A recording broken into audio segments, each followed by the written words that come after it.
बिस्मिल्लाहिर्रहमानिर्रहीम। तमाम तारीफ़ें अल्लाह के लिए हैं, वही नेक लोगों का वली है। मैं गवाही देता हूँ कि अल्लाह के सिवा कोई भी माबूद बरहक नहीं, वो यकता है, उसका कोई शरीक नहीं। और मैं ये भी गवाही देता हूँ कि हमारे नबी मोहम्मद सल्लल्लाहु अलैहि वसल्लम अल्लाह के बंदे और उसके रसूल हैं। या अल्लाह इन पर, इनकी आल और तमाम सहाबा किराम पर रहमतें, सलामती और बरकतें नाजिल फरमा। अस्सलाम वालेकुम प्यारे दोस्तों, मेरी बहनों और मेरे प्यारे भाइयों। आज का जो आपके लिए बयान किया जाएगा बहुत ही अहम है और हर मुसलमान के लिए इस बात का जानना ज़रूरी है, क्योंकि ये मसला एक ऐसा मसला है जो हमारी रोज़मर्रा ज़िंदगी से मुताल्लिक है। याद रहे कि मुर्गी का गोश्त तो हर कोई खाता है और हमारे घरों में मुर्गी का गोश्त उमूमन इस्तेमाल किया जाता है। और याद रहे कि जब भी घर में मुर्गी का गोश्त लाया जाता है तो उस गोश्त के साथ मुर्गी का पोटा भी मौजूद होता है। पोटा मुख्तलिफ ज़बानों में मुख्तलिफ नाम से पुकारा जाता है, लेकिन इसका मशहूर नाम पोटा ही है। और पोटा कलेजी के नाम से होटलों पर डिश भी तैयार की जाती है। तो प्यारे भाइयों, पोटे को बाज़ लोग तो शौक़ से खाते हैं, लेकिन बाज़ लोग इसके बारे में शक में मुब्तला रहते हैं और सवाल ये करते हैं कि पोटा खाना चाहिए या नहीं। तो याद रहे कि हर वो चीज़ जिसके बारे में जहन में शायबा हो, उसको खाने से पहले उस शक और शायबे को दूर कर लेना चाहिए। आज की वीडियो में हम आपको इस मसले का सही जवाब बताएंगे कि इस मसले का सही जवाब क्या है। लिहाजा आपने वीडियो को स्किप नहीं करना और वीडियो को आपने आखिर तक ज़रूर देखना है। प्यारे भाइयों, हम बात कर रहे थे पोटे की। तो याद रहे कि कुछ लोग जो पोटे को न खाने की वजह बताते हैं, वो ये बताते हैं कि पोटा भी ओजड़ी की तरह है। ओजड़ी में भी गंदगी होती है और पोटे में भी गंदगी होती है, और इसी बात के पेश नज़र ये लोग पोटा नहीं खाते। अब सोचने की बात ही कि आया पोटा भी इसी हुक्म में आता है जिस हुक्म में ओजड़ी आती है, या इसके बारे में अलग अहकाम है। तो प्यारे भाइयों, हम आपको इस बारे में तफसील से बताएंगे, लेकिन पहले आपको ये बताते हैं कि ओजड़ी के बारे में क्या अहकामात हैं। याद रहे कि अक्सर लोग ओजड़ी बहुत शौक से खाते हैं, बाज़ लोग तो आंतें भी खा जाते हैं। तो ऐसे लोग गौर से सुन लीजिए कि जानवरों की 7 मकरूह चीज़ों वाली हदीस की तशरीह में फुक़हा हजरात फरमाते हैं कि मसाना पेशाब ठहरने की जगह है और ओजड़ी पखाना यानी गिलाज़त की जगह है। पेशाब निजासत खफीफ़ा है और पखाना निजासत गलीज़ा। लिहाजा जिस तरह मसाना मकरूह तहरीमी है, इसी तरह ओजड़ी आंतें भी मकरूह तहरीमी हैं। बहवाला फतावा रिजविया। तो भाइयों, मालूम हुआ कि ओजड़ी का हुक्म भी मकरूह तहरीमी के ज़ुमरे में आता है, इसलिए बेहतर यही है कि इससे इज्तनाब किया जाए। अलबत्ता दीगर फुक़हा के नज़दीक ओजड़ी सिर्फ तबई कराहत की वजह से मकरूह है, यानी कराहत के साथ जायज़ है। रही बात यह कि मकरूह तहरीमी क्या चीज़ है और इसका क्या दर्जा है, तो इस पर भी हम गुफ्तगू करेंगे, लेकिन पहले बात करते हैं पोटे की। तो मेरी बहनें और मेरे भाई गौर से सुन लें कि मुर्गी का पोटा खाना जायज़ है। और जहाँ तक बात है पोटे में भी गंदगी होती है और ओजड़ी में भी गंदगी होती है, तो इसका जवाब यह है कि पोटे के अंदर एक झिल्ली होती है जिसको उतार लिया जाता है, जिसकी वजह से कहा जाता है कि पोटा खाने में कोई हर्ज नहीं। और जहाँ तक बात है ओजड़ी की, तो ओजड़ी के और निजासत के दरमियान कोई पर्दा या झिल्ली नहीं होती, इसीलिए इसको खाने में कबाहत बताई गई है और इसके खाने को मकरूह तहरीमी कहा गया है। प्यारे भाइयों, यहाँ इस बात का समझना भी ज़रूरी है कि मकरूह तहरीमी और मकरूह तंज़ीही में क्या फ़र्क है, और हर मुसलमान को इस बात का इल्म होना भी चाहिए कि हलाल क्या है और हराम क्या है, ताकि वो अपने आप को हराम कामों और हराम चीज़ों से बचा सकें। और जहाँ हराम से बचने की ज़रूरत है, वहीं पर मुसलमान को मकरूहात से भी इज्तनाब करना चाहिए। याद रहे कि हलाल और हराम चीज़ों के बारे में कुरान पाक में वाज़ेह इरशाद बारी ताला है, वयुहिल्लु लहुमुत-तय्यिबाति वयुहर्रमु अलैहिमुल खबाइस। तर्जुमा, वो रसूल सुथरी चीज़ें उनके लिए हलाल फरमाते और गंदी चीज़ें उन पर हराम करते हैं।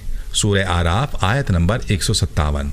दोस्तों, इस आयत का मजमून वाज़ेह है कि अल्लाह के रसूल सल्लल्लाहु अलैहि वसल्लम ने मुसलमानों के लिए पाक चीज़ों को हलाल फरमा दिया है और ऐसी चीज़ें जो कि खबाइस में आती हैं उनको हराम करार दिया है। इसीलिए चाहिए कि पाकीज़ा और हलाल चीज़ें खाई जाएँ, और वो चीज़ें जो कि खबीस हैं, जिनको हराम कहा गया है या फिर मकरूह कहा गया है, बहैसियत मुसलमान हमें उन चीज़ों को खाने से परहेज़ करना चाहिए। याद रहे कि जिस मुसलमान के पेट में हराम का एक लुक़मा भी चला गया तो उसकी 40 दिन की इबादत कबूल नहीं होती। इसलिए हर मुसलमान के लिए ज़रूरी है कि वो हर ऐसी चीज़ के बारे में इस्लामी तालीमात की रोशनी में तसल्ली कर ले जिस चीज़ को खाने में उसके दिल और दिमाग में कोई खुटका हो। तो याद रहे कि कपूरे और ओजड़ी भी ऐसी चीज़ों में शामिल हैं जिनको खाने में लोग न सिर्फ कराहियत महसूस करते हैं, बल्कि उनके जहन इनको खाने में क्लियर नहीं होते। इसलिए इन शकूक को ख़त्म करने की ज़रूरत है। वाज़ेह रहे कि मकरूह नापसंदीदा को कहते हैं और तहरीमी का मतलब है जो हराम के करीब हो। मकरूह है तहरीमी, शरन वो नापसंदीदा काम है जो हराम से करीब हो और इसका करने वाला अल्लाह और उसके रसूल के गुस्से और नाराज़गी का मुस्तहिक होता है। याद रहे कि मकरूह तहरीमी अगरचे हुक्म के एतबार से हराम से कम दर्जा रखता है, लेकिन मकरूह तंजीही के मुकाबले में हराम से ज़्यादा करीब है। नेज़ इसका हुक्म बयान करते हुए इसे नाजायज़ से भी ताबीर किया जाता है। इसीलिए चाहिए कि जो चीज़ें मकरूह तहरीमी के दर्जे में आती हैं उससे इज्तिनाब किया जाए। मेरी प्यारी बहनों और भाइयों, यहाँ आपको उन 7 चीज़ों के बारे में बताते हैं जो अगरचे हलाल जानवर में मौजूद होती हैं लेकिन ये मकरूह तहरीमी है। वो 7 चीज़ें ये हैं: नंबर 1 बहता हुआ खून, नंबर 2 गुदूद, नंबर 3 मसाना, नंबर 4 पित्ता, नंबर 5 नर की पेशाबगाह, नंबर 6 मादा की पेशाबगाह और नंबर 7 कपूरे। दोस्तों, जहाँ तक बात है बहते हुए खून की, तो इसका हराम होना तो कुरान करीम से साबित है और बकिया अशिया तबन खबीस हैं, इसलिए वयुहर्रिमु अलैहिमुल खबाइस के उमूम में ये भी दाखिल हैं। नेज़ एक हदीस शरीफ में है कि हज़रत सल्लल्लाहु अलैहि वसल्लम इन 7 चीज़ों को नापसंद फरमाते थे।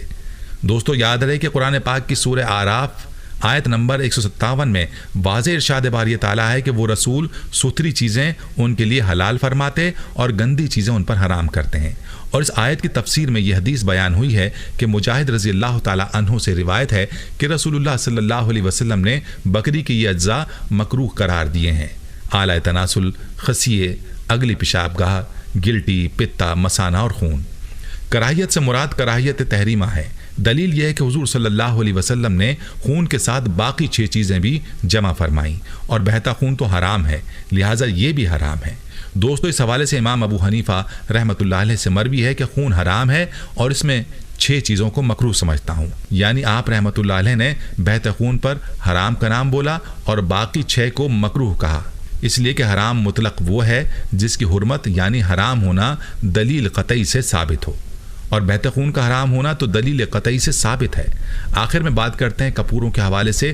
तो भाइयों, गौर से सुन लीजिए कि फुक़हा के नज़दीक कपूर खाना जायज़ नहीं है, क्योंकि शरई नसूस में हैवानात के जिन 7 आज़ा के खाने से मना किया गया है उनमें कपूरे भी शामिल हैं। इस ममानियत को बाज़ अहले इल्म हराम से ताबीर करते हैं और बाज़ मकरूह तहरीमी से। फुक़हा अहनाफ ने मकरूह तहरीमी लिखा है और उसूली लिहाज से मकरूह तहरीमी कहना ही दुरुस्त है। दोस्तों, ये थी हमारी आज की वीडियो, इसे आपने शेयर ज़रूर करना है। प्यारे भाइयों, हम ये उम्मीद करते हैं कि आपको हमारी आज की ये वीडियो ज़रूर पसंद आई होगी। अगर आपको हमारी आज की ये वीडियो पसंद आई है तो आपसे गुजारिश करते हैं कि आप हमारे चैनल ज़रूर सब्सक्राइब कर लें और साथ ही लगे बेल के बटन को भी प्रेस कर लें, ताकि आपके पास हमारी आने वाली मज़ीद मालूमाती वीडियोज़ का नोटिफिकेशन बर वक्त मिलता रहे। सब्सक्राइब के साथ साथ हमारी वीडियोस को लाइक भी करें और अपनी कीमती राय का इजहार कमेंट्स में ज़रूर करें। कमेंट्स में आप अपने सवालात भी हम तक पहुंचा सकते हैं। अल्लाह ताला आपको अपने हिफ्ज़ व अमान में रखे। आमीन।